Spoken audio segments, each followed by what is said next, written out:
Assalamualaikum warahmatullahi wabarakatuh.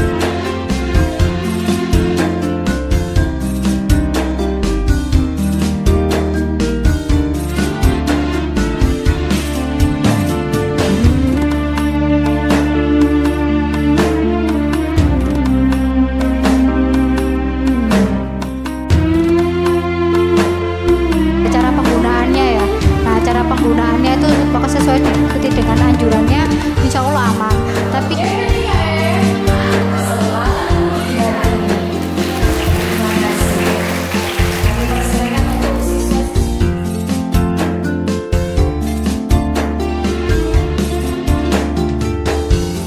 Assalamualaikum warahmatullahi wabarakatuh. A'udzu billahi minasyaitonir rajim. Bismillahirrahmanirrahim. Alhamdulillahirabbil alamin. Assalatu wassalamu ala asyrafil anbiya'i wal mursalin sayyidina wa maulana Muhammadin wa ala alihi wa sahbihi ajma'in. Amma ba'du.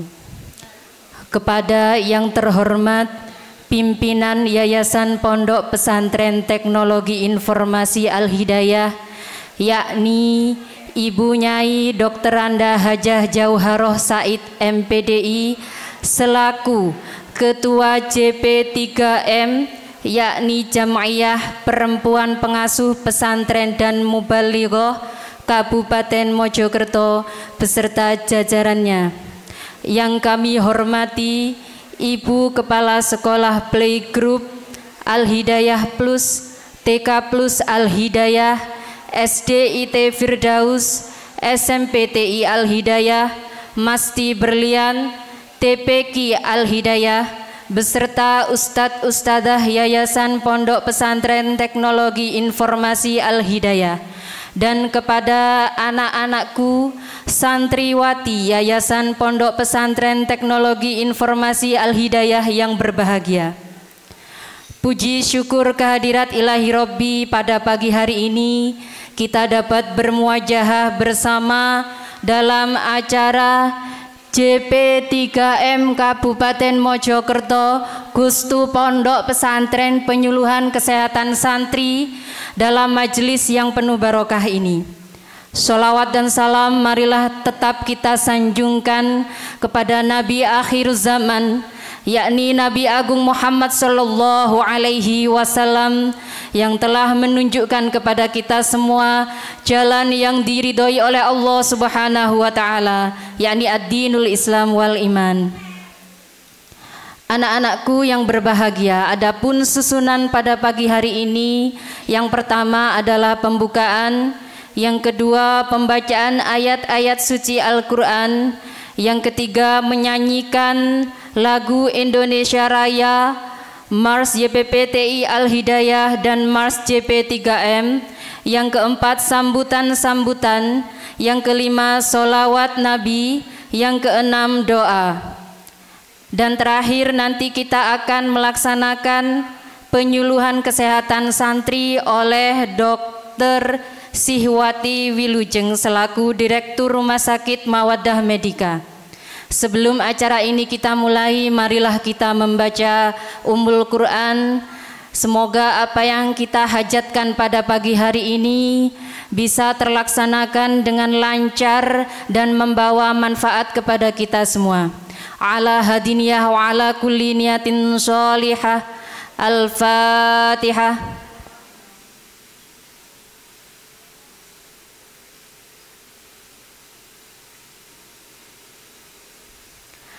Terima kasih pembacaan surat Al-Fatihah tadi, semoga diterima oleh Allah Subhanahu wa taala. Acara selanjutnya yakni mari kita dengarkan lantunan ayat suci Al-Qur'an yang akan disenandungkan oleh Ning Maziatun Namiroh Nurul Absor, yakni siswa SDIT Firdaus kelas 6, putrinipun Ibu Haja Irfana Nurul Laili dan Ustadz Ulil Absor. Kepada beliau kami persilakan. Assalamualaikum warahmatullahi wabarakatuh.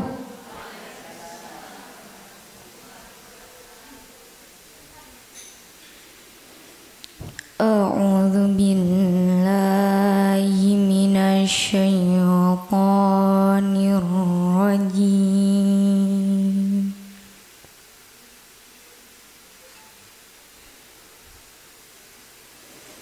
Bismillahirrahmanirrahim.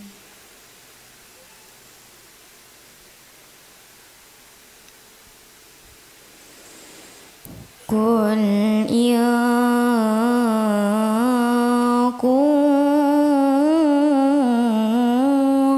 kuntum tuhibbunallaha fattabi'uni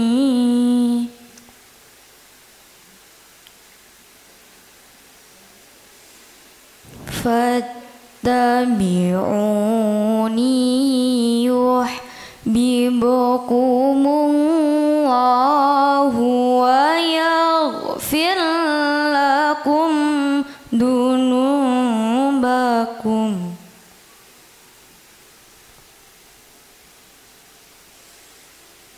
Wallahu ghafurur rahim.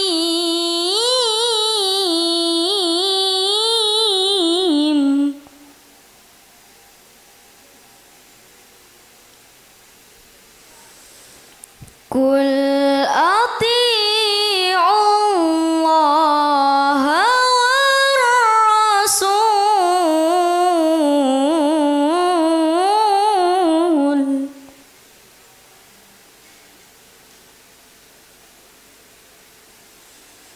fa in tawallaw fa inna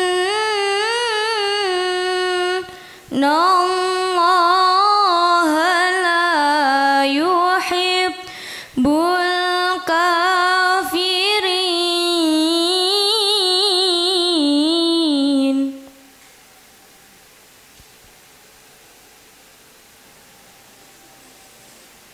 Inna Allaha astafa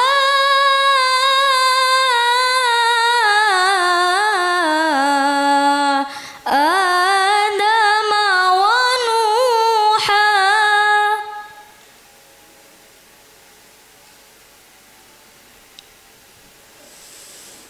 wa Nuha wa ala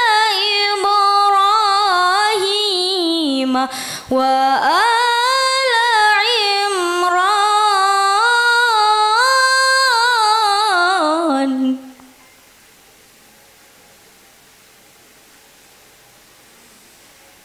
wa ala Imran alal alamin.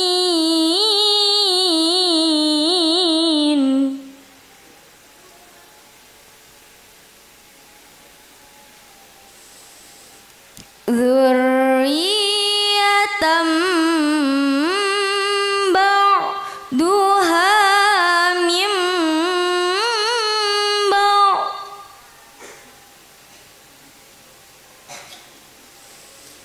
wallahu sami'un alim.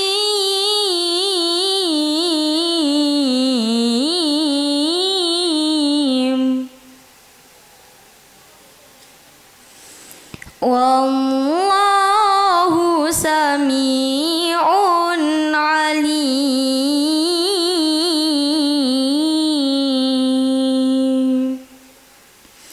Sadaqallahul azim.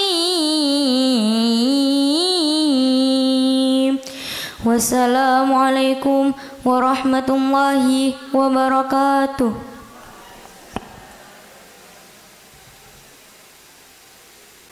Maha benar Allah dengan segala firman-Nya. Acara selanjutnya yakni menyanyikan lagu Indonesia Raya dilanjutkan dengan menyanyikan Mars YPPTI Al-Hidayah dan dilanjutkan dengan menyanyikan lagu Mars JP 3M. Hadirin dimohon berdiri.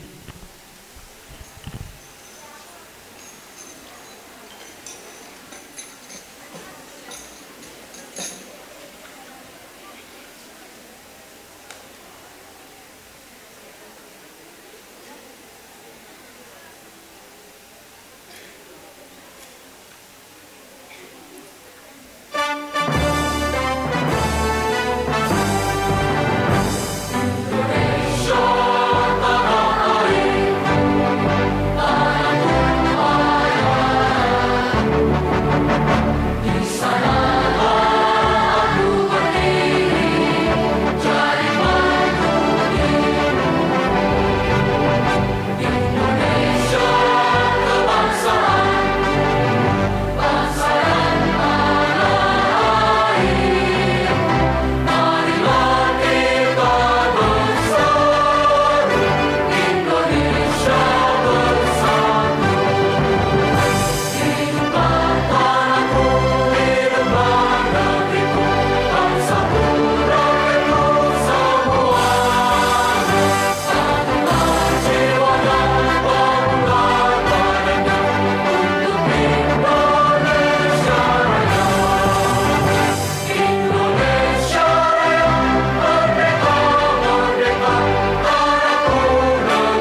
dengan bimbingan para ulama dalam iman dan takwa menuju ridha Allah Ta'ala.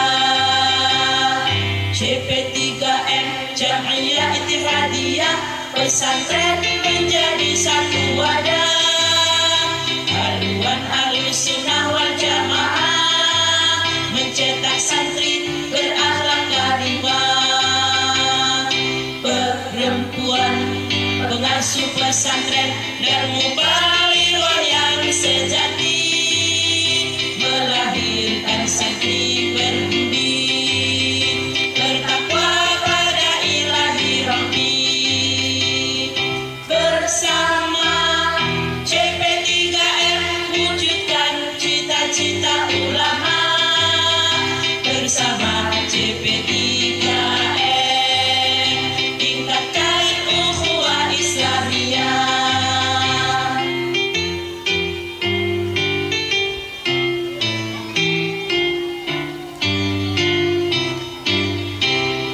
Mari wujudkan cita-cita untuk negeri dengan bimbingan para ulama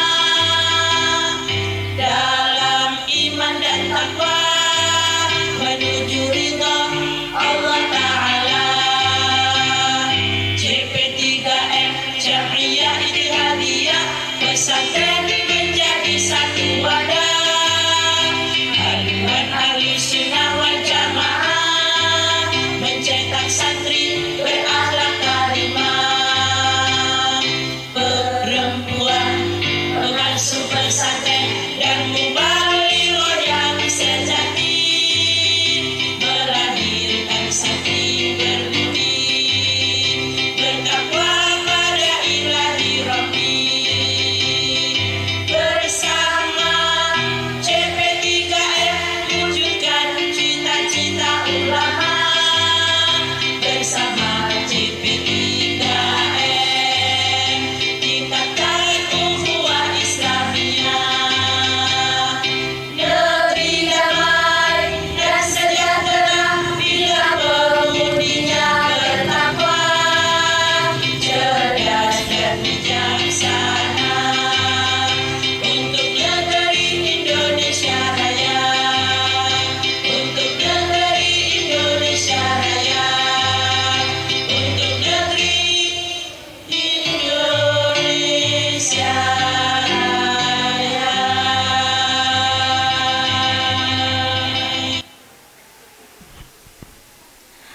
Hadirin dipersilahkan duduk kembali.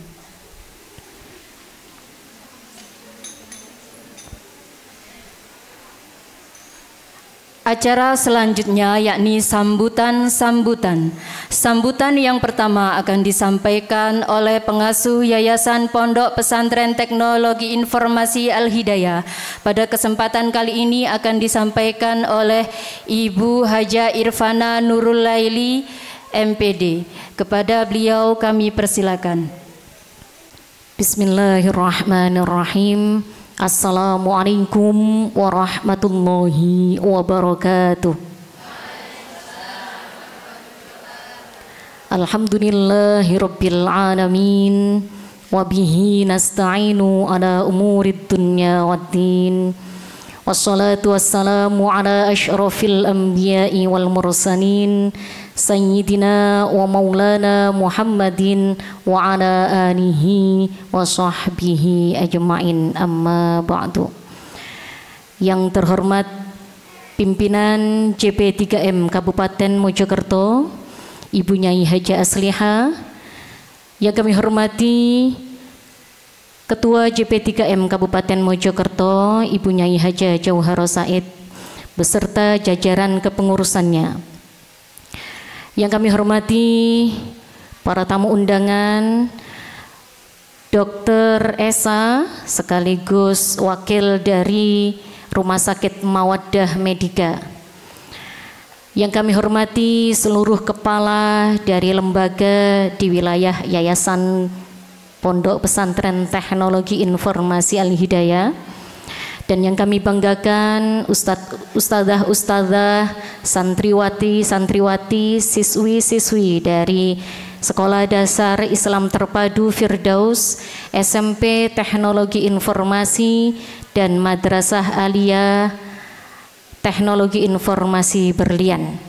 Alhamdulillahirabbil alamin, berkat rahmat dan kenikmatan yang telah diberikan kepada kita semua, sehingga pada pagi hari ini kita diberikan kesempatan oleh Allah untuk bertatap muka, bersilaturahim dalam rangka Gustu Pondok Pesantren dan Penyuluhan Kesehatan Santri yang diselenggarakan oleh Jam'iyah Perempuan Pengasuh Pesantren dan Mubalighah Kabupaten Mojokerto.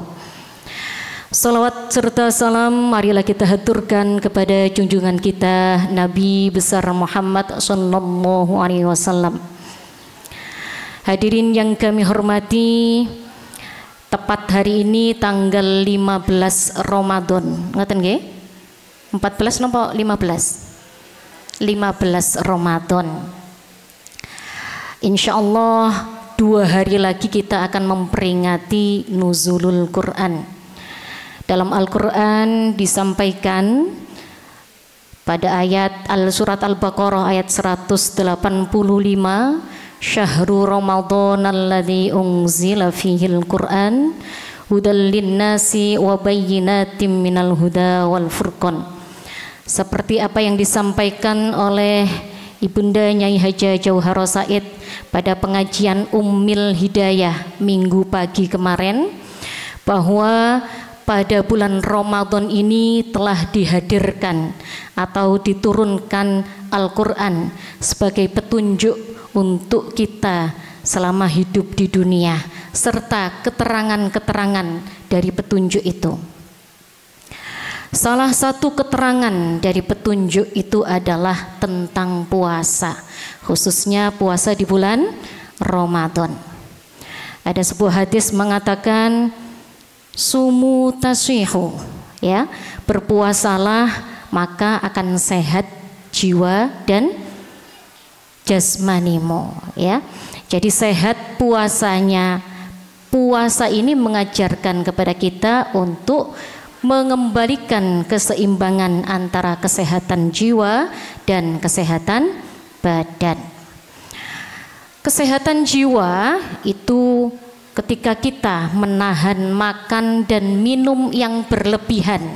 Mungkin kalau waktu sekolah anak-anak istirahat makan sosis, makan mie instan, minum minuman yang berlebihan dan yang lainnya. Sekarang ditahan dulu untuk diberikan keseimbangan makan hanya pada sahur dan berbuka saja. Tentu untuk sahur dan berbuka disiapkan makanan-makanan yang bergizi. Untuk kesehatan jiwa bagaimana? Untuk kesehatan jiwa kita juga menahan dari sabar, menahan dari hal-hal yang membatalkan puasa. Jadi inti dari puasa Ramadan ini adalah Allah mengajarkan kepada kita keseimbangan kesehatan jiwa dan jasmani. Nanti akan dikupas lanjut dengan Dr. Esa dari Rumah Sakit Mawaddah Medika. Perlu diketahui Dr. Esa ini adalah alumni dari TPQ Al-Hidayah, ngaten nggih. Jadi dulu ini adalah termasuk yang kula kudang nggih, momongan kula nggih. Beliau adalah putri dari yang momong saya juga, yakni Abah Suyed dan Lek Sri, kalau saya manggil seperti itu ya, karena saking akrabnya saya panggilnya Lek gitu nggih. Nah, ini Dr. Esa ini adalah alumni dari TPQ Al-Hidayah. Adiknya Mbak Dila juga alumni dari SDIT Firdaus. Nah, untuk memotivasi juga anak-anak bahwa kakak kelas kalian sudah ada yang menjadi dokter ya. Kalian belajar yang rajin biar bisa menjadi dokter juga ya, sehingga bermanfaat untuk masyarakat, untuk umat ya.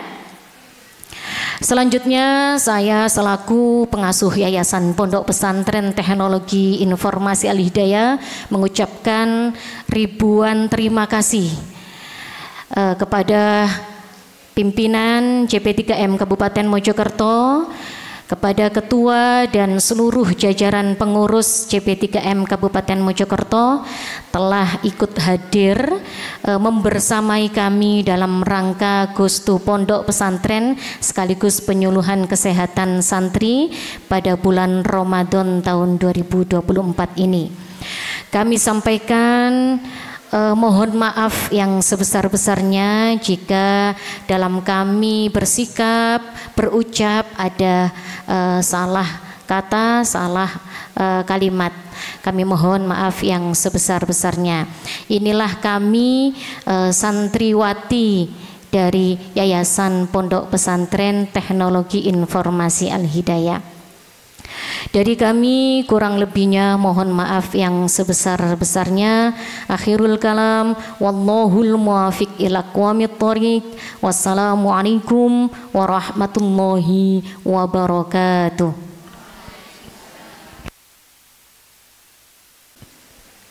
Terima kasih disampaikan atas sambutannya tadi, semoga bermanfaat kepada kita semua. Untuk sambutan kedua, yakni sambutan yang akan disampaikan oleh pimpinan Jamaiyah Perempuan Pengasuh Pesantren dan Mubaligho yang disingkat JP3M. Pada kesempatan kali ini akan disampaikan oleh Ibu Nyai Aslihah MPD. Kepada beliau kami persilakan. Assalamualaikum warahmatullahi wabarakatuh. A'udzu billahi minasyaitonir rajim. Bismillahirrahmanirrahim. Rabbi auzi'ni an askura ni'mataka allati an'amta 'alayya wa an amila sholihan tardah wa aslih li min dzurriyyati inni tubtu wa ilaikum minal muslimin al-haya. Yang kami hormati Ibu Nyai Joharo, wis titele lengkap kap gitu. Nek tak sebut ke siji tambah gak keliru nanti. Ketua JP3M gitu, pendiri pondok ini di Muslimat, di Anamiro, masih banyak lagi. Karena tak sebutkan satu persatu tidak, nanti malah tambah salah. Bu Nyai Jaro yang kafah cukup sempurna, alhamdulillah. Yang kami hormati, yang ini yang rawuh semuanya para nyai dari JP3M. Nyun sewu niki Bu Nyai Jaro mulai tadi tuh opo salah opo bener toh kok MC mengatakan ketua JP, tapi kok yang disebutkan saya, katanya Bu Haji Nuk keliru be embuh. Wis pokoke gak ono sing keliru. Di Al-Hidayah ini cukup sempurna. Saya angan-angan saya ke depan itu ya Allah, mudah-mudahan Bu Nyai bisa mewujudkan. Sudah sempurna tapi saya angan-angan masih terus ya. Nanti kita lanjutkan dulu. Allahumma sholli ala sayyidina Muhammad. Tidak mengurangi rasa hormat, saya hormati semua terutama santri-santri. Ustazahnya ini saya kira ini SMA, ternyata alhamdulillah. Pengajarnya katanya 180 loh ya Allah. Ya Allah, alhamdulillah. Saya tadi nangis ketika kalian penjenengan menyampaikan maresnya Al-Hidayah. Itu dari kata-kata sampai jiwa yang ada di sini itu muncul semuanya, bukan hanya sekedar lagu, bukan itu. Tapi misi dan misi dari pondok ini akan, ya Allah, subhanallah, sangat agung banget sehingga saya sempat. Karena kalimatnya bukan hanya kalimat sekedar ucapan dan rangkaian kata-kata yang berpuisi begitu, bukan. Kalimat yang pertama muncul akhlakul karimah tadi, jarang. Yang kedua, jarang orang menyanyikan lagu mares itu loh.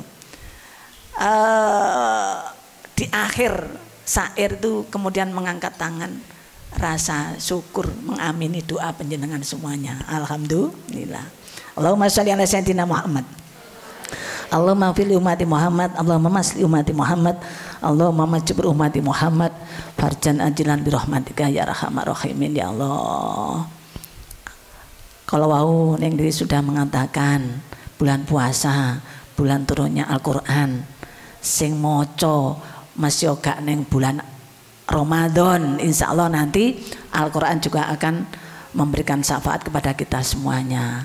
Saya nggak banyak ngomong, pondok pesantren itu memang yoikulah makanannya Al-Quran dan Al-Hadis. Baik itu dari segi lafal ucapannya, menghafalkannya, sampai penerapan dalam kehidupan sehari-hari. Saya insya Allah sowan sini dulu nyun sewu, mungkin 2014. Nah, saya sekarang tak bicara pengawas dulu. Mungkin saya pernah sowan sini tahun 2014 ketika jadi pengawas. Nyun sewu, perkembangannya sampai tahun 2024, 10 tahun ini, ya Allah luar biasa. Satu harapan saya, satu permintaan saya oleh Bu Nyai, teruskan dari TPQ sudah, playgroup ada, MI nggih, SMP, SMA. Saya yakin nggak lama Bu Nyai, perguruan tinggi harus ada di lingkungan ini. Doakan kita semua ya Bu ya, Bapak Ibu semuanya, pengajar semuanya yang rawuh, insya Allah tidak terlalu sulit untuk beliau, untuk Bu Nyai, untuk mendirikan perguruan tinggi. Dan saya harapkan baik dari segi pembelajarannya maupun nuansa pondoknya, kami senantiasa berdoa menjadi contoh, menjadi barometer untuk pondok pesantren di Mojokerto. Itu harapan saya. Ketika kami dengar menghadirkan dari tim kesehatan, itu salah satu yang pernah kami alami ketika tahun 1985. Saya jadi guru di Madura, kebetulan punya Ning juga keluarga dari Jawa Tengah, memiliki pondok Nahdlatul Tulab di Prajen Sampang. Itu masih famili saya. Ketika saya masuk di lingkungan, yang saya lihat Nyun Sewu, itu namanya Nyun Sewu zaman dulu, jemurannya itu ngalor ngidul. Jadi nelusup-nelusup kalau datang itu, jemuran santri itu loh.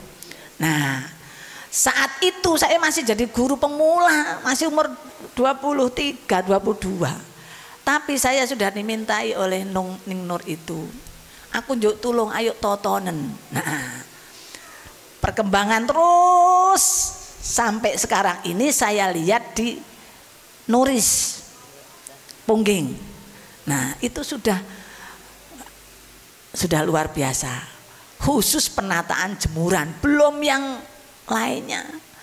Hari ini datang oleh tim kesehatan, insya Allah nanti akan memberikan wacana untuk lingkungan pondok agar satu santrinya, saya yakin di sini nggak ada lagi kapar santri gudiken dan sebagainya. Jadi penataan lingkungan yang ini belum mencuat, tapi saya yakin Pondok Al-Hidayah nanti bisa menjadi sorotan, menjadi contoh yang lain. Jadi penataan lingkungan sehingga santrinya itu merasa nikmat, nyaman. Jemuran-jemuran Nyun Sewu, saya nggak akan buka wadi. Pondok besar yang ada di Mojokerto ketika saya masuk di lorong bawah, ya Allah, yang namanya ember, 200 ember bak cuci itu paten Clara, bungkusnya sabun, rinso dan sebagainya, padahal keren bangunan pondoknya itu. Saya sudah titip ke Dr. Wati, nanti juga mungkin disampaikan untuk penataan MCK khusus. Nah ini geromuan-geromuan kayak gitu, mungkin bagaimana cara mengatasi ini perlu ahli ya. Kalau Bapak Ibu saya yakin setiap hari mengingatkan seperti itu, tapi mungkin satu ada tenaga ahli khusus nangani geromuan tadi sampai kepada penataan. Ini saya yakin pondok pesantren mana belum menciptakan seperti itu. Saya yakin untuk Al-Hidayah ini bisa. Banyak yang perlu saya sampaikan. Sekali lagi untuk Al-Hidayah, Nyun Sewu tadi bukan kesasar, saya hanya mencoba saja. Di atas satu, di atas sana 10 menit mungkin juga ada Al-Hidayah miliknya. Kalau saya manggil Mbah Gepuk, kalau di sini siapa namanya?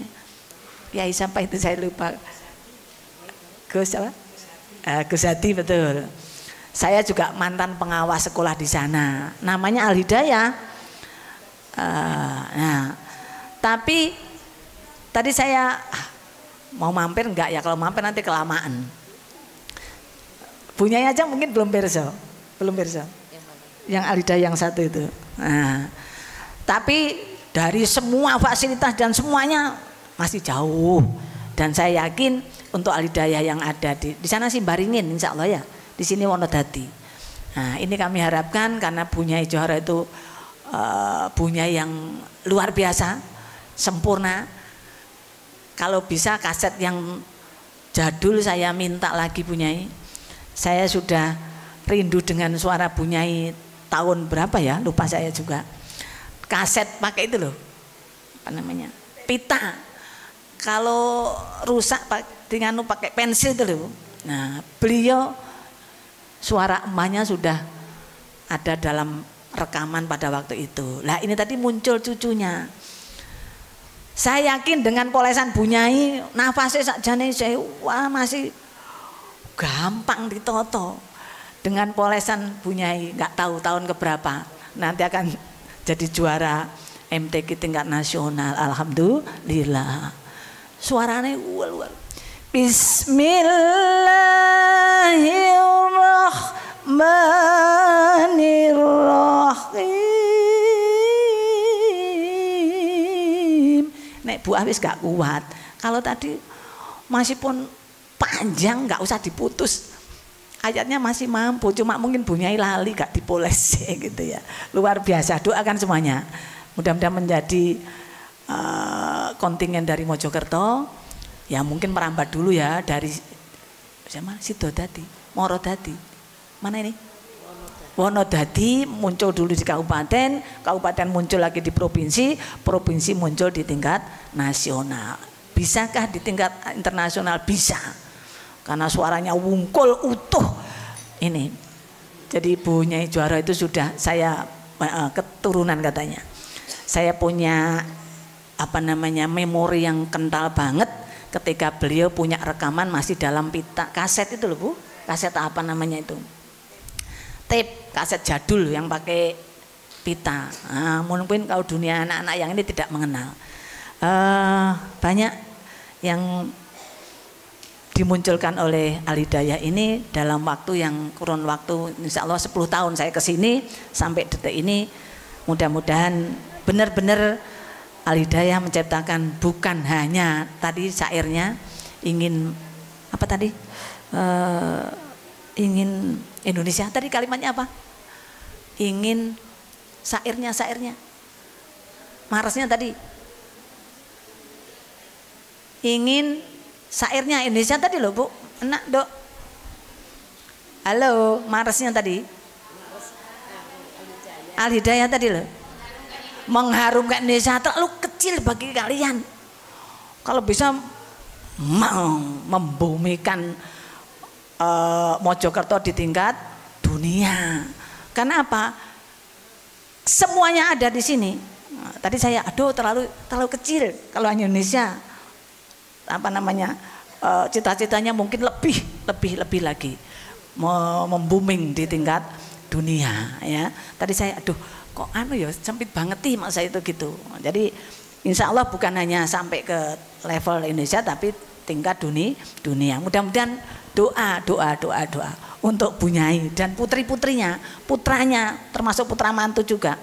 Senantiasa Allah akan memberikan kesehatan.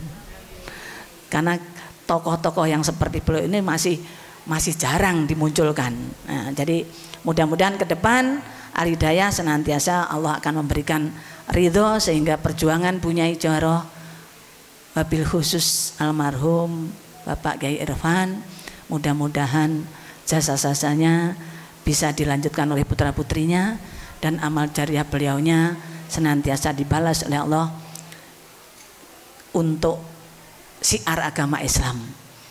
Ridho syafaati Rasulullah sallallahu alaihi wasallam huson ila ruhi. Ingat saya ketika mau sedo saya itu diajak makan bareng Huson ila ruhi almarhum Bapak Kiai Irfan.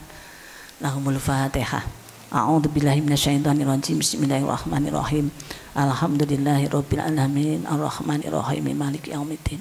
iyyaka na'budu wa iyyaka nasta'in ihdinas siratal mustaqim siratal ladzina an'amta 'alaihim ghairil maghdubi 'alaihim waladdallin. Saya minta Fatihah lagi kagem cucu punyai Kang Asmo Hafizena mugi-mugi terus ahli kubur kegolong tiyang ingkang husnul khotimah. Lahumul Fatihah. A'udzu billahi minasyaitonir rajim. Bismillahirrahmanirrahim. Alhamdulillahirabbil alamin. Arrahmanir rahim. Maliki yaumiddin.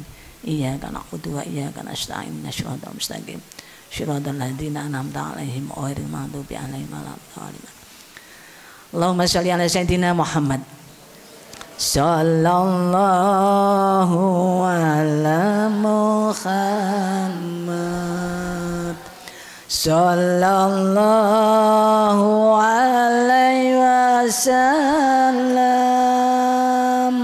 Sallallahu ala Muhammad. Sallallahu alaihi wasallam. Sallallahu ala Muhammad. Sallallahu alaihi wasallam. Sallallahu ala Muhammad. Sallallahu alaihi wasallam. Allahumma sholli ala sayyidina Muhammad. Mudah-mudahan kalian dengan irian doa Allah akan menjadikan putra putri didik di Al-Hidayah ini baik TK, playgroup, SMP, SMA, TPQ lebih-lebih menjadi anak-anak yang soleh solihah. Rabbi habli minas sholihin, Rabbi habli minas sholihin, Rabbi habli minas sholihin, Rabbi ja'alni muqimas shalah wa min dzurriyyati Rabbana wa taqabbal du'a. Rabbana atina fid dunya hasanah wa fil akhirati hasanah wa qina adzabannar wa adkhilnal jannata ma'al abrar ya aziz ya ghaffar ya rabbal alamin. Wa sallallahu ala sayyidina Muhammad. Subhana rabbika rabbil izzati amma yasifun wa salamun alal mursalin walhamdulillahi rabbil alamin. Kurang lebih mohon maaf. Assalamualaikum warahmatullahi wabarakatuh.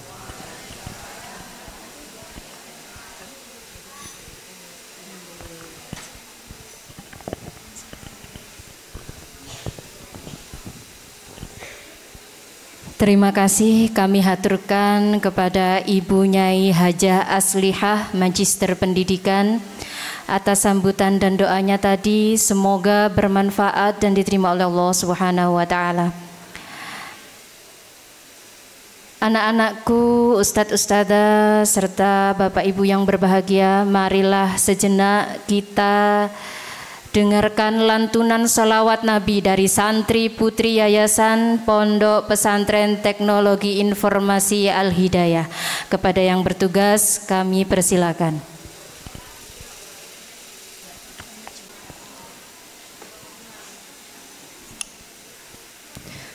Sallu ala Nabi Muhammad. Assalamu alaikum Zainal Anbiya.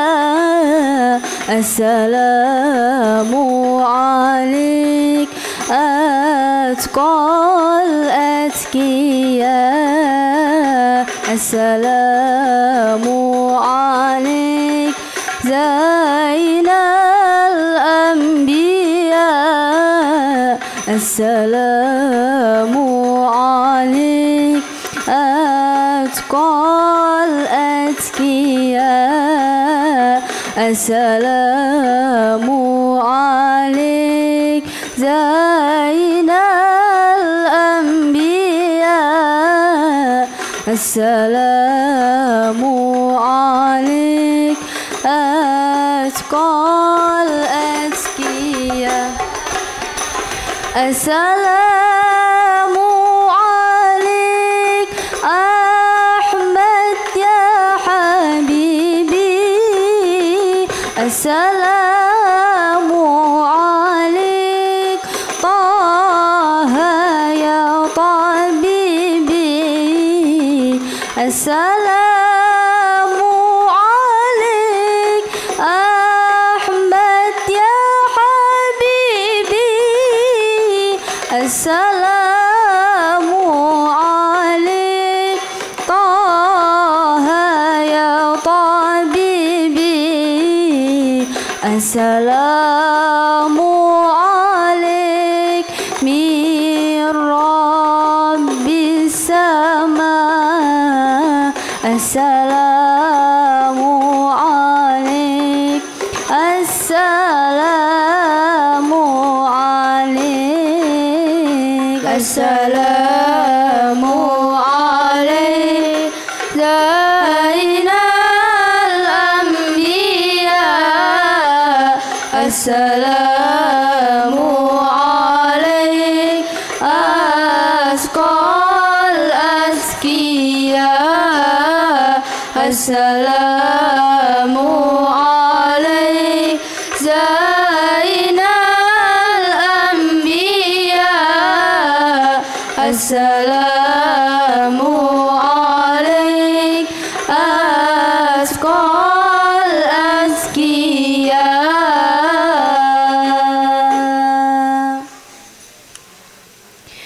Ya Rasulullah, ya Nabi,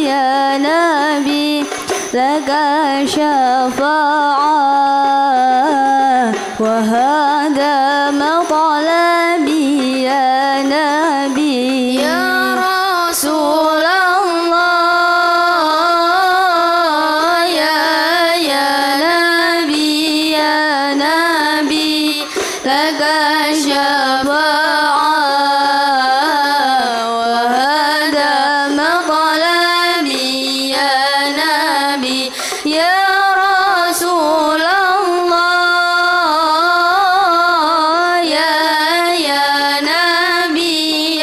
Nabi, laka syafa'ah wa hadha matalabi ya Nabi. Atal murtaja yauma ziham. Ishfa' lana ya khairal anam. Antal murtaja yauma ziham. Ishfa' lana ya khairal anam. Ishfa' lana ya habibana. Ishfa' lana ya habibana. Laka syafa'ah ya Rasulullah, ya Nabi, ya Rasulullah,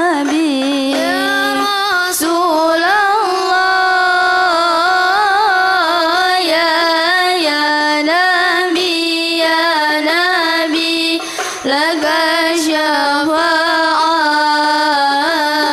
wa hadha matalabi ya Nabi. Ya Rasulullah, ya Nabi, laka syafa'ah wa hadha matalabi ya Nabi.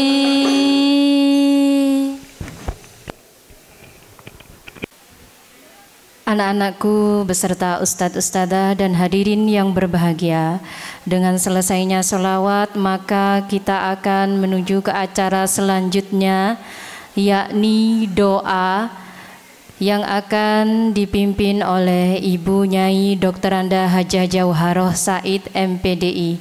Kepada beliau kami haturkan. Suratal ladzina an'amta 'alaihim Bismillahirrahmanirrahim. Allahumma salli wa sallim ala sayyidina Muhammadin wa ala ali sayyidina Muhammad. Walhamdulillahi rabbil alamin. Hamdan syakirin, hamdan na'imin, hamdan yuwafi ni'amahu wa yukafi mazidah. Ya Rabbana lakal hamdu. Allahumma ja'alna wa auladana wa durriyatana wa talamidana min ahlil ilmi wa ahlil khair, wa la taj'al wa iyyahum min ahli syarri wa dhair. Allahumma sallimna min afatid dunya wal akhirah. Allahumma sallimna para ibu nyai, para ning JP3M Kabupaten Mojokerto. Allahumma sallimna para ustadz ustadzah, para santri pondok pesantren Al Hidayah dan pondok-pondok pesantren kabupaten sekabupaten Mojokerto. Allahumma sallimna min afatid dunya wal akhirah. Rabbana hab lana min azwajina wa dzurriyyatina qurrata a'yun waj'alna lil muttaqina imama. Rabbana atina fid dunya hasanah wa fil akhirati hasanah wa qina adzabannar wa adkhilnal jannata ma'al abrar. Ya Aziz ya Ghaffar ya Rabbal alamin. Wa sallallahu ala sayyidina Muhammadin wa ala alihi wa sahbihi wa barik wa sallim. Subhana rabbika rabbil izzati amma yasifun wa salamun alal mursalin walhamdulillahi rabbil alamin. Bi barakatil Fatihah. A'udzu billahi minasyaitonir rajim. Bismillahirrahmanirrahim. Ar-Rahmanir-Rahim. Maliki yaumiddin. Iyyaka na'budu wa iyyaka nasta'in. Ihdinas siratal mustaqim. Siratal ladzina an'amta 'alaihim ghairil maghdubi 'alaihim waladdallin. Rabbighfirli wa liwalidayya wa lil mu'minina amin.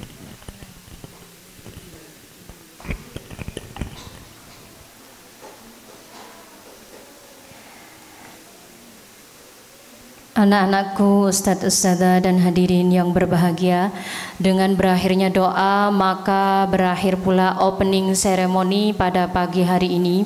Di sini saya sebagai pembawa acara, apabila ada kata-kata yang kurang berkenan di hati hadirin semuanya, saya mohon maaf yang sedalam-dalamnya. Saya akhiri, ihdinas siratal mustaqim. Wassalamualaikum warahmatullahi wabarakatuh. Dan untuk acara selanjutnya, yakni penyuluhan kesehatan santri, yang pada kesempatan pagi hari ini akan disampaikan oleh Dr. Esa. Kepada beliau kami persilakan. Assalamualaikum warahmatullahi wabarakatuh.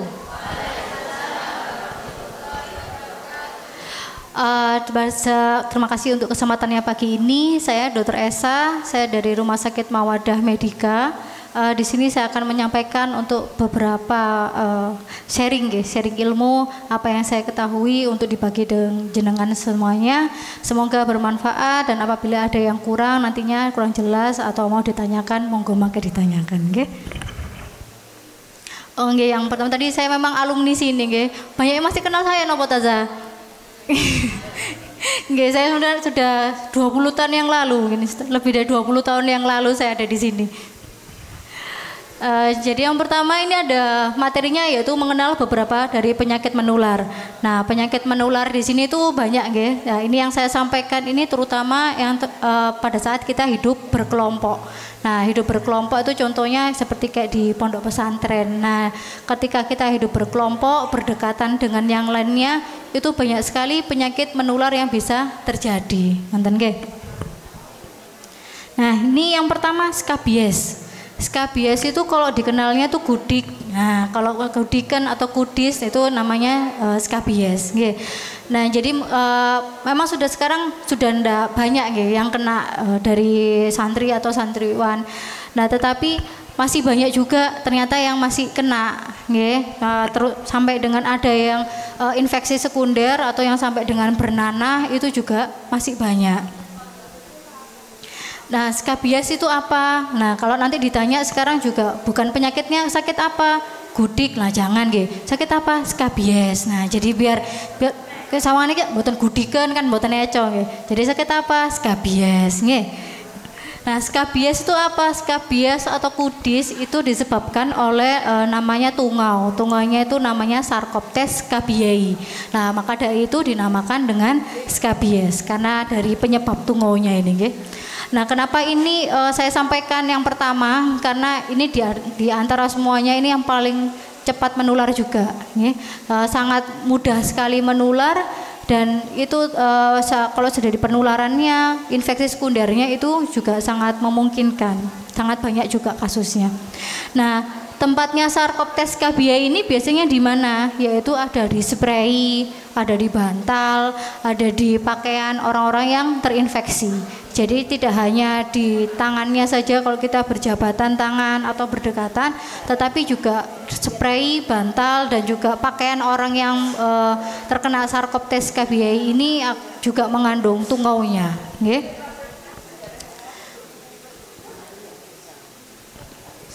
Next. Nah, untuk faktor resiko skabies itu apa saja? Jadi apa-apa saja yang bisa menyebabkan kita terjangkit skabies ini. Nah, ini faktor resikonya ada beberapa. Yang pertama, melakukan kontak langsung dengan penderita. Jadi kalau ada yang sakit itu mungkin teman kita atau keluarga kita. Nah, kemudian kita kontak erat dekat dengan penderita. Nah, itu bisa memungkinkan kita yang terkena selanjutnya. Kemudian yang kedua yaitu menggunakan menggunakan barang-barang tertentu seperti spray, bantal, sisir itu dari orang yang terkena skabies tadi, kemudian kita pinjam. Nah, itu juga bisa menularkan skabies tersebut. Yang ketiga, kita bisa tertular terutama pada saat daya tahan tubuh kita ini lemah. Nah, jadi pada saat imunitas kita turun, daya tahan tubuh turun, itu mudah sekali terjangkit penyakit, terutama penyakit-penyakit yang menular.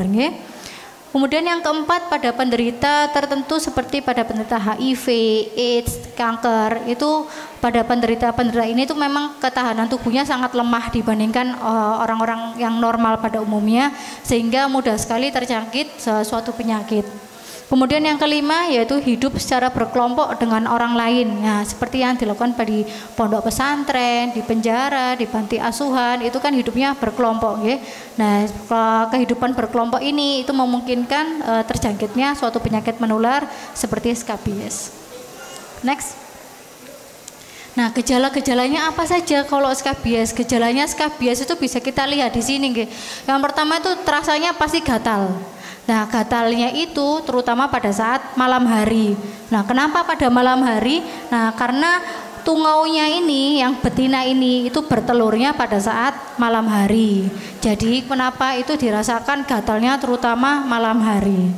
Kemudian muncul ruam-ruam kemerahan. Nah, ini di tangan-tangan kemerahan itu biasanya paling pertama munculnya tuh di lipatan-lipatan tangan. Jadi nanti kalau seumpamanya ada saudara, ada tetangga, ada rekanan yang ada gatal-gatal, terutama di lipatan-lipatan tangannya, gatalnya terutama pada malam hari itu hati-hati terjangkit skabies. Kemudian bisa juga kulitnya bersisik dan juga lecet, ini akibat dari garukan yang dilakukan oleh penderita. Nah, kemudian juga bisa terjadi akhirnya lecet-lecet, luka-luka. Nah, yang selanjutnya yang sampai bernanah, akhirnya menyebabkan demam, itu sudah infeksi sekunder karena bekas garukannya tadi infeksi dari luar lagi, itu yang menyebabkan infeksi sekunder. Nah, cara membasminya bagaimana? Cara membasmi skabies ini yaitu semua yang terjangkit dari skabies itu wajib diobati. Jadi kalau sudah ada yang sakit satu, harus wajib segera diobati agar tidak menularkan ke yang lainnya. Kemudian yang kedua yaitu membersihkan semua tempat yang dicurigai. Nah contohnya yang tadi bekas spraynya, bantalnya itu harus segera dibersihkan, dan juga pakaian-pakaian yang dipakai oleh penderita. Dan yang ketiga yaitu menjaga pola hidup yang sehat untuk menjaga daya tahan tubuh sehingga kita ini tidak mudah terjangkit suatu penyakit. Nah untuk pencegahannya tuh gimana? Jadi yang pertama kasur yang digunakan itu harus dijemur di bawah terik matahari. Jadi harus dijemur pada saat panas. Kalau pada saat mendung itu tidak mematikan tungau karena dibutuhkan suhu yang tinggi. Jadi harus rutin untuk menjemur kasur di bawah terik matahari. Yang kedua, menghindari infeksi. Jadi kalau ada yang sakit kita tidak boleh terlalu kontak erat dengan penderita karena skabies ini belum ada vaksinnya. Kemudian yang ketiga, dari pakaian, handuk, spray itu harus dicuci dengan air panas terlebih dahulu. Jadi wajib mencuci dengan air panas, kemudian baru dicuci dengan menggunakan sabun, dijemur di bawah terik matahari, terus harus disetrika. Jadi ada beberapa pengulangan dengan suhu tinggi. Habis dicuci air panas, dijemur, dan terakhir disetrika. Karena tungau skabies ini bisa matinya ketika mengenai suhu yang tinggi. Kemudian yang kedua, pedikulosis capitis atau sebat kutu rambut. Ada yang kutu rambut di sini? Oh ada. Jadi pedikulosis capitis ini memang paling umum terjadi ya. Biasanya pun kalau kita tidak hidup berkelompok di rumah pun itu terutama pada saat usia sekolah. Nah ini paling sering terjadi. Apa itu kutu rambut? Nah kutu rambut itu parasit yang hidup di kulit kepala yang mengakibatkan kulit itu gatal. Nah ini umumnya terjadi pada usia anak prasekolah atau pada saat sekolah. Nah kemudian parasit ini tuh sebenarnya tidak berbahaya untuk parasitnya sendiri, tetapi yang berbahaya itu adalah akibat dari garukan pasien yang gatal tadi. Jadi kalau udah gatal kan bawaannya pengen garuk. Nah garukan yang terlalu berlebihan itu menyebabkan luka-luka di kulit kepala. Jadi yang akan menyebabkan akibatnya efek dari garukannya. Kalau dari parasitnya sendiri sebenarnya tidak mematikan, tidak berbahaya. Nah kalau penyebab kutu rambut itu hampir sama dengan skabies tadi. Jadi dari skabies tadi kan juga kita melakukan kontak erat. Nah di kutu rambut ini juga sama, kita juga kontak erat. Kalau kita hidup berkelompok itu kan kita hidup berjejeran, tidur bersebelahan.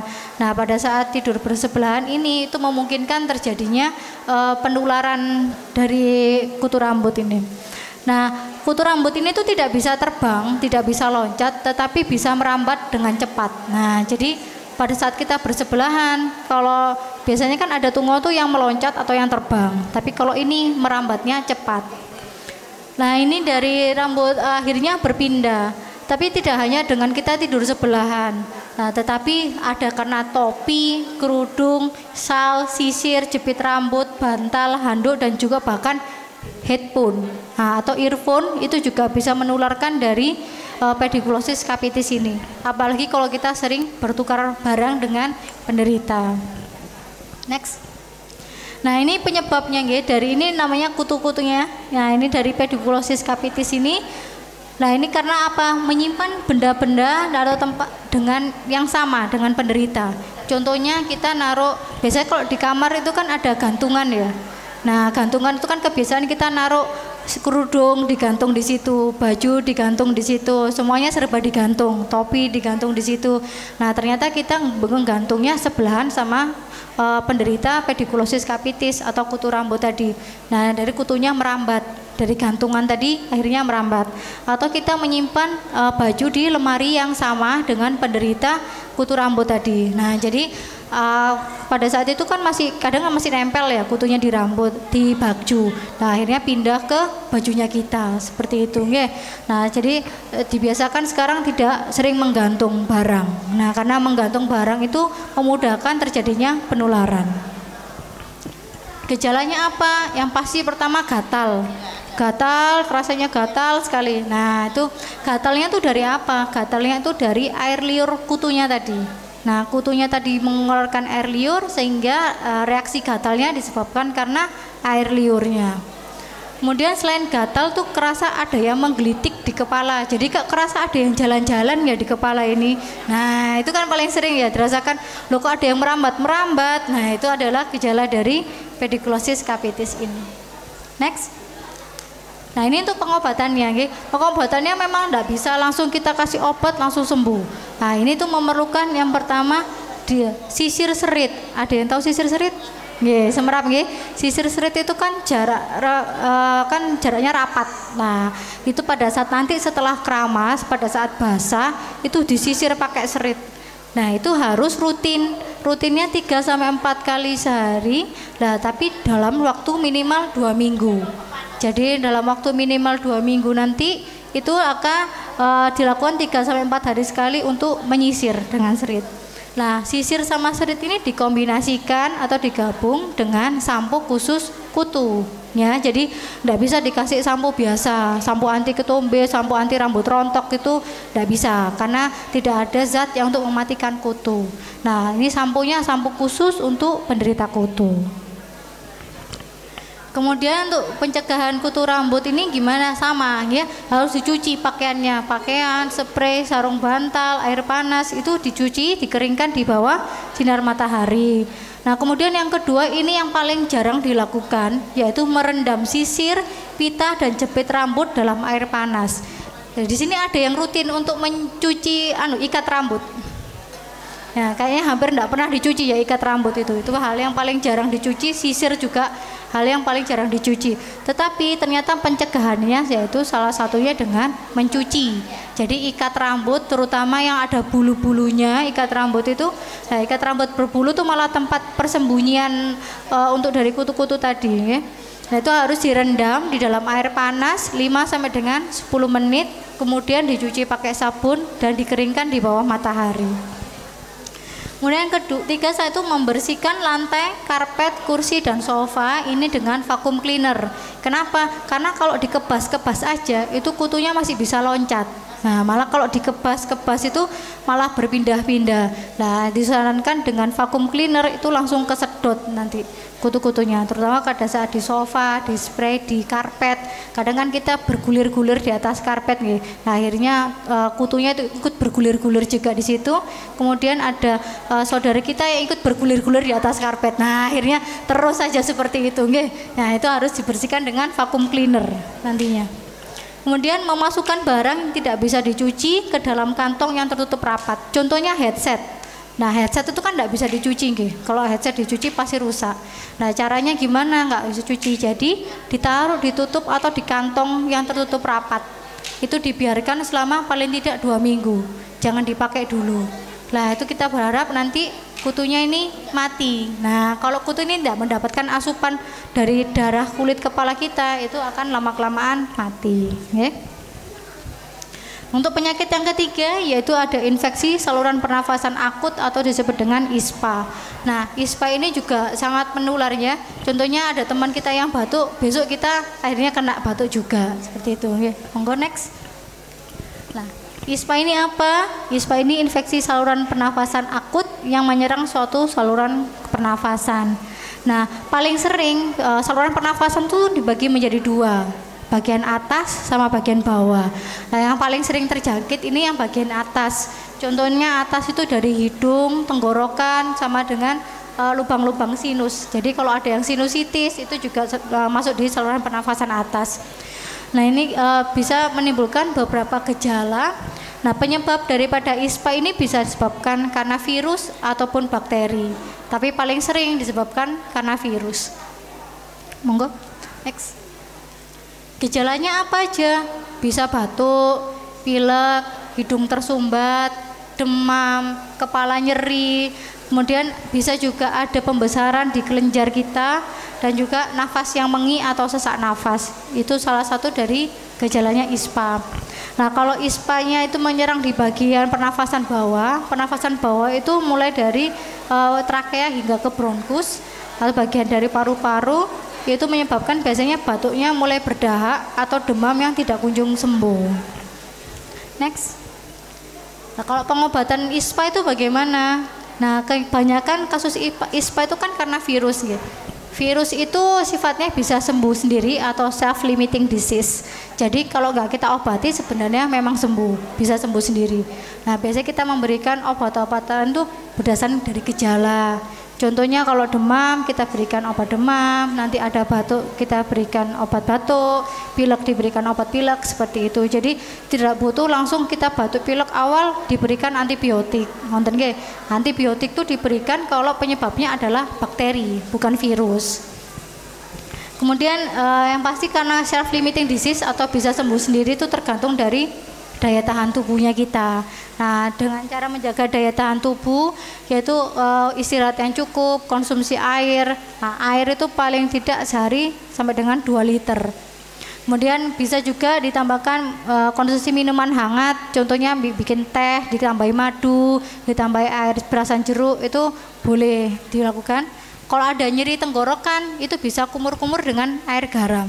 Biasanya pakai air hangat, kita kumur pakai air garam. Nah nantinya ini bisa untuk meredakan nyeri tenggorokan. Next. Mencegah untuk ISPA gimana? Pencegahan ISPA itu paling harus kita lakukan yaitu mencuci tangan. Karena apa? Tangan ini adalah sumber infeksi. Kalau kita batuk, batuknya nah kena tangan. Nah tangan ini adalah sumber infeksi. Itu harus dicuci dengan benar. Nah cuci tangan itu ada 6 langkah cuci tangan. Sudah tahu 6 langkah cuci tangan? Udah ada yang hafal? Ada lagunya ya? Iya ada lagunya 6 langkah cuci tangan. Yaitu harus dilakukan 6 langkah cuci tangan dengan waktu sekali langkah itu sekitar 4-5 detik. Jadi yang baik kita cuci tangan dalam waktu sampai dengan 20 detik. Nah karena tangan ini adalah sumber infeksi, jadi jangan sampai ini dihindari pada saat kita batuk, kucek-kucek mata, kucek-kucek hidung. Nah ini tuh karena nanti kalau kita buat ucek-ucek di mata, nah, virus atau bakterinya bisa jadi ke mata. Maka ada itu beberapa, ada yang batuk pilek, terus matanya sampai merah, berair, nangis terus. Nah itu salah satu dari infeksinya pindah ke mata, seperti itu nggih. Menghindari merokok bagi yang perokok, kemudian mengkonsumsi makanan yang sehat, tinggi vitamin untuk menjaga daya tahan tubuh, menutup mulut pada saat batuk. Jadi etika batuk yaitu dengan menggunakan lengan, ditutup pakai lengan atau pakai tisu. Kalau tisu kita habis batuk kita tutup langsung kita buang, ya. Kalau atau pakai lengan. Jadi jangan pakai tangan yang ini karena ini paling sering digunakan dan ini merupakan sumber infeksi. Kemudian berolahraga secara teratur untuk menjaga daya tahan tubuh. Next. Nah ini 6 langkah cuci tangan. Ada yang mau maju 6 langkah cuci tangan? Nanti dapat hadiah. Karena dia hafal nggih 6 langkah cuci tangan. Ada yang bisa? Nanti dapat hadiah. Nggak ada yang mau maju. Udah hadiahnya nanti. Kan hadiahnya tadi Bal.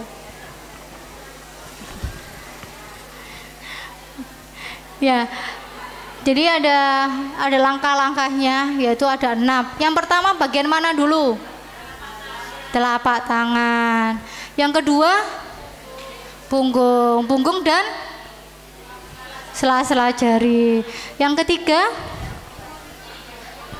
digosok dulu ininya. Kan tadi awalnya dari telapak tangan. Nah, kemudian kan punggung sama sela jari, kemudian dikaitkan, ya. Masih di sela-sela jari tapi posisinya dikaitkan. Yang keempat dikunci. Jadi dikunci ini untuk bagian dalam, ya, bagian sisi dalam. Selanjutnya jempol. Habis jempol yang terakhir, nah kuku-kuku. Jadi ini semua setiap langkah nanti sekitar 4-5 detik ya. Gak boleh cuma seret selesai. Nah itu meskipun 6 langkah tapi waktunya kurang, itu juga kurang efektif ya. Jadi 6 tahap selama 20 detik untuk mencuci tangan. Next. Nah selanjutnya sekarang yang lagi marak sekali yaitu demam berdarah dengue atau disebut dengan DBD. Ini kenapa saya bawakan, sebenarnya bukan penyakit menular yang seperti penyakit-penyakit sebelumnya, tetapi karena ini gigitan nyamuk ini menularkan ke yang lainnya. Nah makanya saya masukkan di penyakit menular, apalagi pada saat musim hujan ini sangat marak sekali sekarang terjadi dengan berdarah dengue. Ada yang tahu demam berdarah dengue itu penyebabnya nyamuk apa? Aedes aegypti.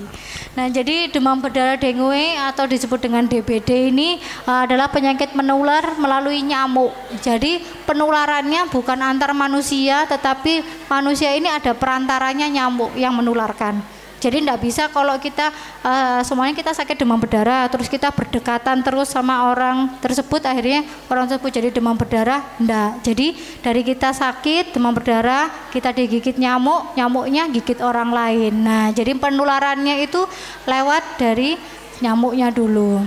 Nah, biasanya itu gejala DBD itu demam tinggi, ada demamnya karena disebut dengan demam berdarah. Nah, kalau DBD yang parah itu bisa menyebabkan kondisinya hingga shock.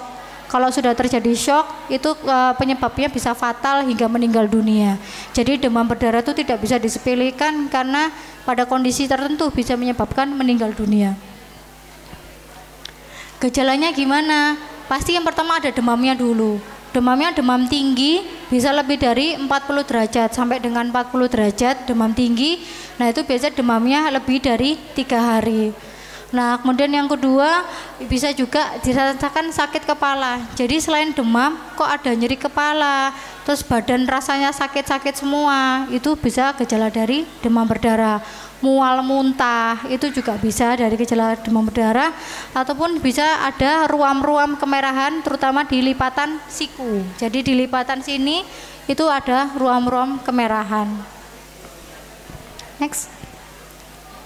Nah, kalau pencegahan demam berdarah dulu kan 3M ya. Sekarang 3M plus, nggih. 3M plus itu apa saja? Yang pertama kita menguras tempat penampungan air. Jadi kalau ada tempat penampungan air itu harus dikuras. Kalau seumpamanya ada pot, ban bekas di depan rumah itu yang menampung air, akhirnya ada genangan air, itu harus segera dibuang agar tidak terjadi di situ tempat perkembangbiakan dari nyamuk. Yang kedua, menutup tempat penampungan air. Nah, jadi kalau ada tempat penampungan air, memang air itu digunakan sehari-hari, itu harus ditutup dengan rapat. Yang ketiga, memanfaatkan dan mendaur ulang barang bekas. Nah, jadi kalau ada sampah yang bisa didaur ulang itu harus dikubur sampahnya. Memelihara ikan pemakan jentik. Nah, ini biasanya ditaruh di kolam-kolam atau di bak mandi, itu dipelihara ikan. Nah, tujuannya untuk memakan jentik-jentik nyamuk. Memasang kasa nyamuk pada saat ventilasi di jendela. Nah, jadi kalau ada ventilasinya di kamar itu dipasang kasa. Tujuannya untuk apa? Biar nyamuk tidak mudah masuk. Dan juga bisa menanam tanaman pengusir nyamuk di rumah atau di lingkungan sekitar. Seperti itu, ya. Jadi 3M plus tadi menguras, mengubur, ya, ditambah dengan akhirnya plus yang 3. Dari saya sekian, terima kasih. Apabila ada salah kata, ada yang kurang jelas, mohon maaf. Wassalamualaikum warahmatullahi wabarakatuh.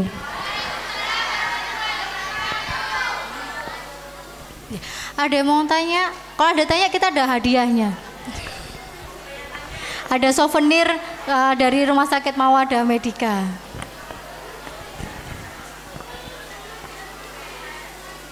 Ayo yang bertanya siapa diberi hadiah? Yang bertanya ini ada mic. Ayo maju.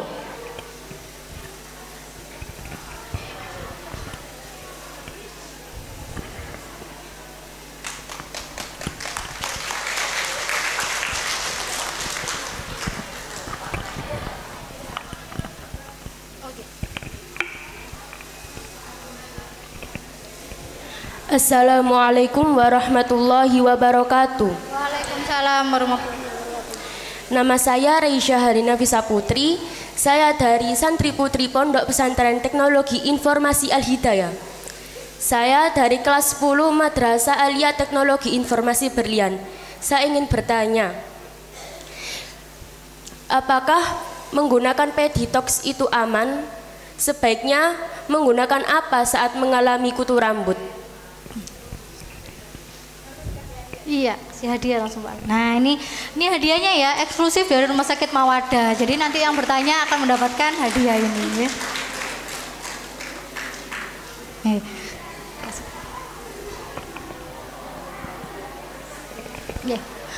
Jadi saya jawab ya, Peditox itu kan yang sebagaimana kita ketahui adalah memang sampo khusus untuk kutu rambut ya. Peditox itu aman digunakan selama itu memang dalam sesuai dengan, kan kalau di kemasan itu kan ada cara penggunaannya ya. Nah cara penggunaannya itu maka sesuai diikuti dengan anjurannya, insya Allah aman.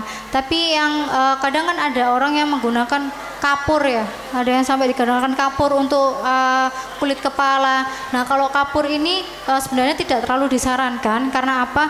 Kapur ini takutnya menginfeksi dari kulit kepala. Nah kan kapur sifatnya panas gitu. Nah kalau sampo itu kan memang khusus, dia dinamakan sampo. Nah tapi kalau kapur ini kan dia sifatnya panas. Nah panas ini yang ditakutkan mengiritasi dari kulit kepala dan mengganggu pertumbuhan rambutnya. Nah jadi nanti dari rambut itu memang bisa malah kering rambutnya dan nanti pecah-pecah. Nah kulit kepalanya bisa kering dan juga infeksi. Nah jadi kalau Peditox itu aman ya digunakan. Memang itu khusus sampo khusus dari untuk kutu rambut. Itu memang disarankan sama penggunaannya sesuai dengan anjurannya. Ada yang kurang jelas? Ya ada yang tanya lagi? Ya monggo maju ke depan.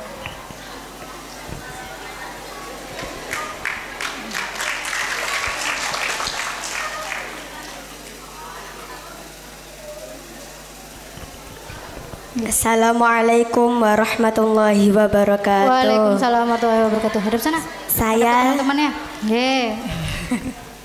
Saya dari Santri Putri Yayasan Pondok Pesantren Teknologi Informasi Al-Hidayah. Di sini saya mau bertanya. Tadi kan kutu rambut bisa menular. Apakah ketombe juga bisa? Oh, kita tanya. Okay? Terima kasih dari saya. Iya, ini hadiahnya, gitu. Ya, foto dulu.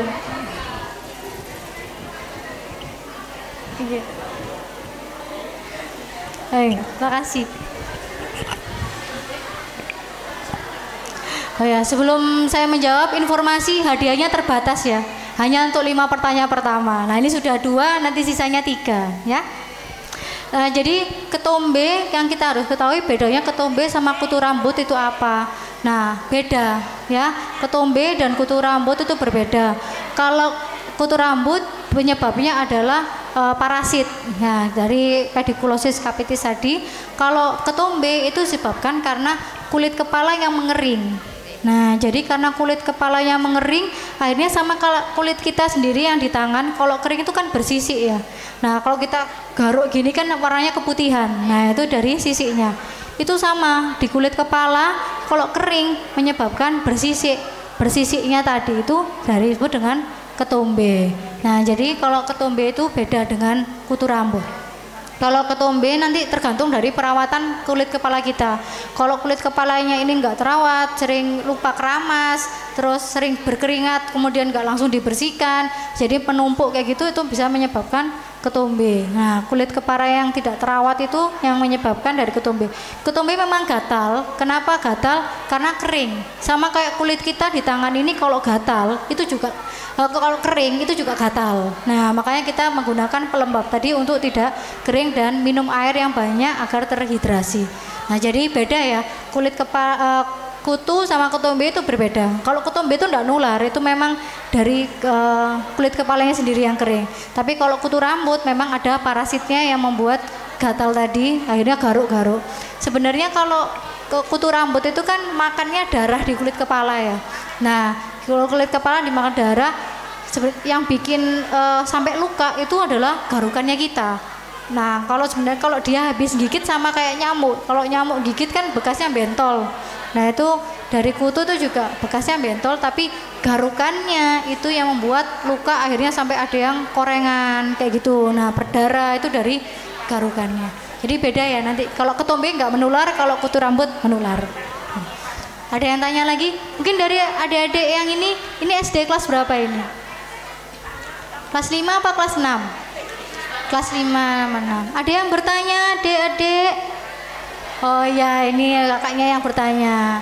Oh ya, gantian ya. Oh ya, oke, apa? Maju dulu satu. Ya. Ya, hadap sana ya. Gantian ya Kak ya, dibagi-bagi hadiahnya nanti. Assalamualaikum, saya Livia Ramadina Azahra dari kelas 5 Al-Basit. Saya ingin bertanya, jika kita tidak mempunyai vakum cleaner untuk membersihkan sofa, maka harus menggunakan apa? Oke, siap. Hadiahnya, Mbak.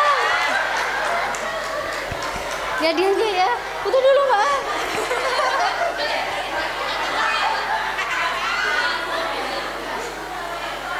Ya.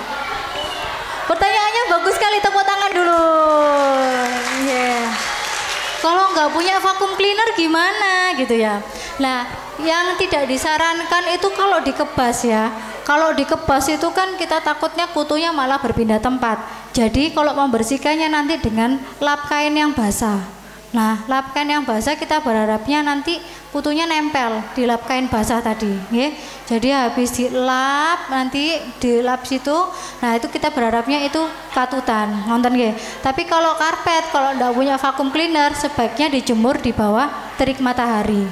Jadi habis dicuci, dijemur, ya. Nah, kalau kita vacuum cleaner kan tujuannya memang untuk menyedot dengan kuat ya. Ya, penyedot sampai bisa ke sela-sela dari sofa atau karpet tadi. Nah, itu memang cara terbaiknya. Tapi kalau nggak ada, bisa dengan lap kain basah yang sampai dengan sela-sela, itu kita harapkan kutunya tadi nyangkut ke lap kainnya tadi. Tapi lap kainnya pakai yang ini ya, yang berserat. Nah, kalau lap kainnya ini licin, nah kutunya ikut tergelincir juga. Nah, jadi untuk bahan-bahan yang ada seratnya tadi. Okay. Ada lagi yang bertanya? Oh, dari ustazahnya ada yang bertanya, kita bagi-bagi loh ustazah. Oh, nggih monggo ustazah. Bagi-bagi ya kita hadiahnya ya. Kita ratakan.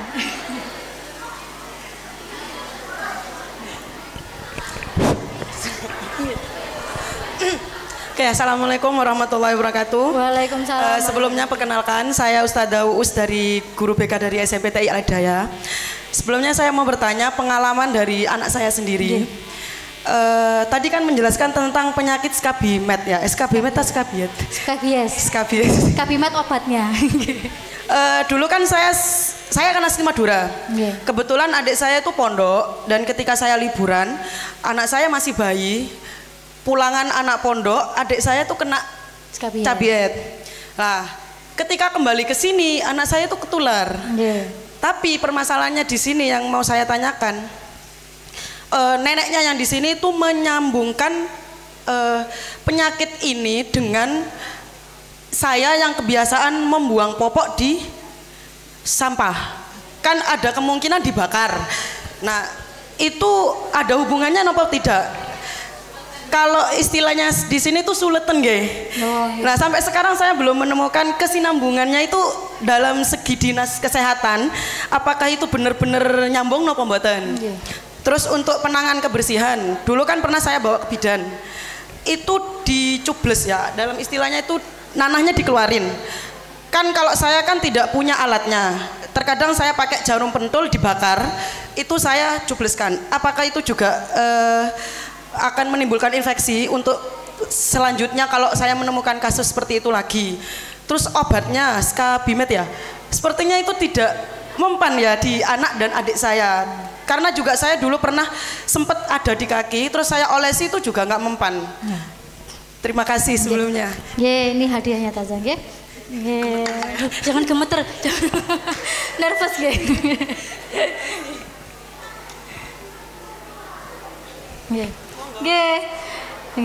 Jadi pertanyaannya banyak ya, saya sangat bingung. Yang pertama yang saya jawab dulu, apa hubungannya nanti buang popok tadi sama kejadian skabies? Apakah ini dari buang popok tadi atau ketularan dari tantenya? Kalau saya jawab 90% karena ketularan tantenya. Karena sebenarnya buang popok itu kan ini yang kita permasalahkan, skabies ini kan bukan bakteri yang tidak terlihat, tapi dia tungau yang sebenarnya bisa terlihat. Tungaunya itu yang disebabkan karena Sarcoptes scabiei. Nah, Sarcoptes scabiei ini bukan di tempat sampah tempatnya, seperti itu Nah, kalau buang tempat popok di tempat sampah, itu kayaknya hampir seluruh rumah tangga itu membuang bekas popok di tempat sampah. Nah, kalau penularannya itu bisa karena dari tantenya tadi. Apakah tadi sempat digendong di sana sama tantenya? Oh barengan ya, oh iya. Tadi apalagi kan sama ya yang kita jelaskan tadi kan faktor penularannya dari mana saja. Contohnya spray, bantal, pakaian. Nah itu juga bisa menularkan. Nah itu dari situ. Maka dari itu kalau ada di rumah yang kena, satu orang aja yang kena, seluruh kasur, seluruh spray, bantal dan pakaian di rumah harus dicuci air panas. Nggak hanya yang sakit. Jadi seluruhnya, ya. Nah itu untuk mencegah penularan ke yang lainnya. Nah jadi seluruhnya yang di rumah tadi harus segera dicuci pakai air panas, ya. Nah, seperti itu. Terus yang kedua suletan sama bakar-bakar, ya. Itu mitos ya, nggak ada suletan karena bakar-bakar. Kalau disulet bokongnya malah panas, ya itu jadi suletan.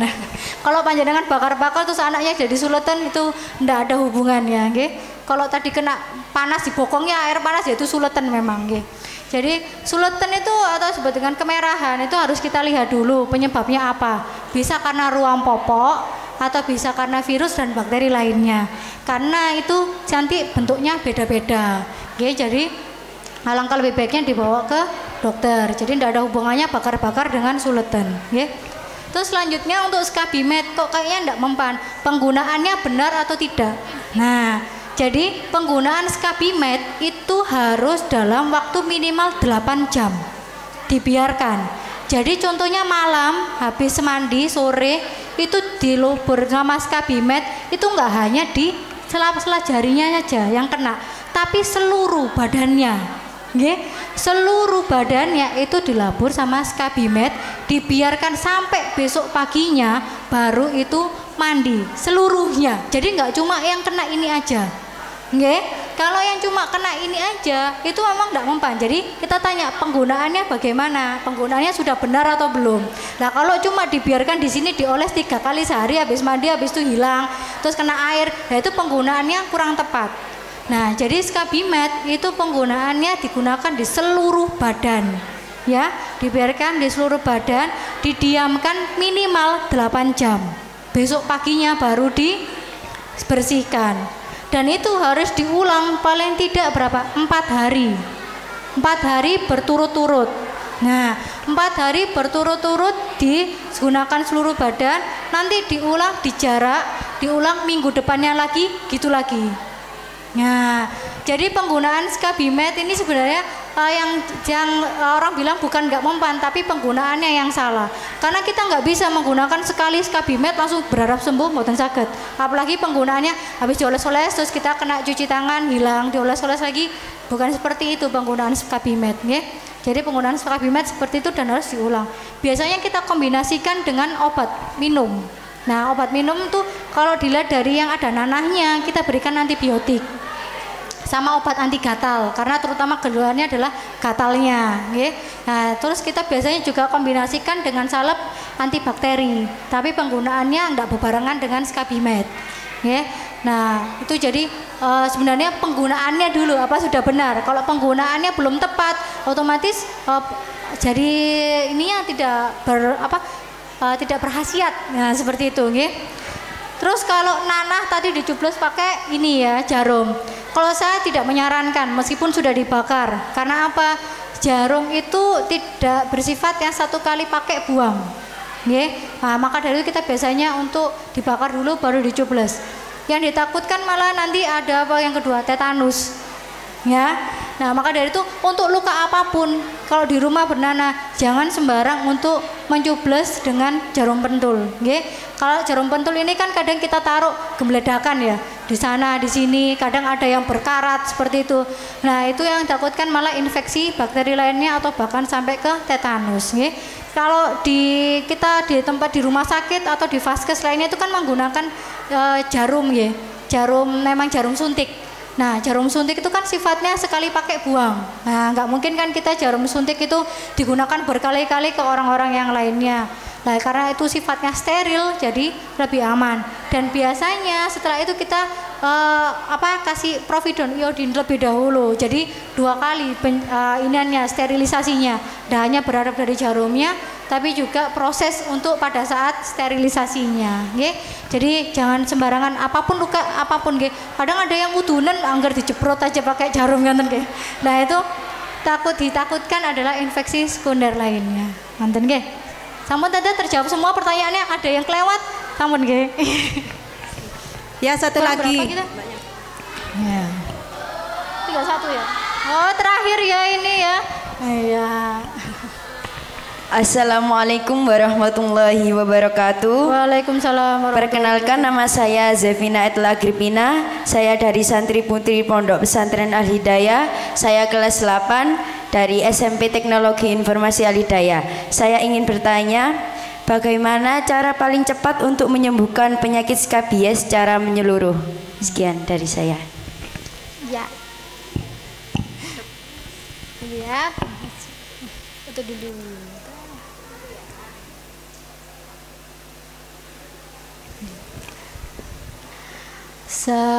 Bagaimana cara menyembuhkan skabies secara menyeluruh? Itu hampir sudah saya jawab di pertanyaan sebelumnya ya, dengan cara penggunaan obatnya.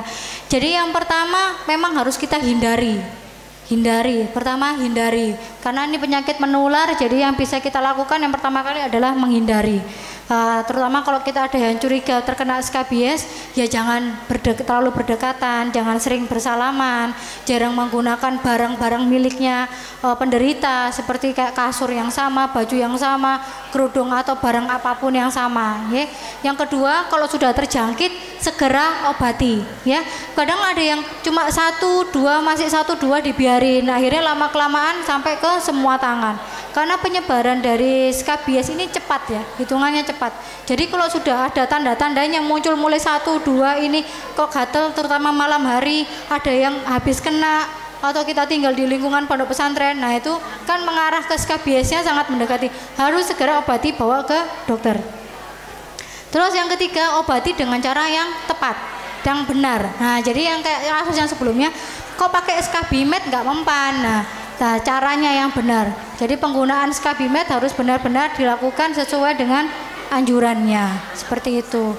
Ya, jadi yang selanjutnya, yang ketiga untuk mencegahnya, jaga daya tahan tubuh kita, jangan sampai imunitas kita menurun.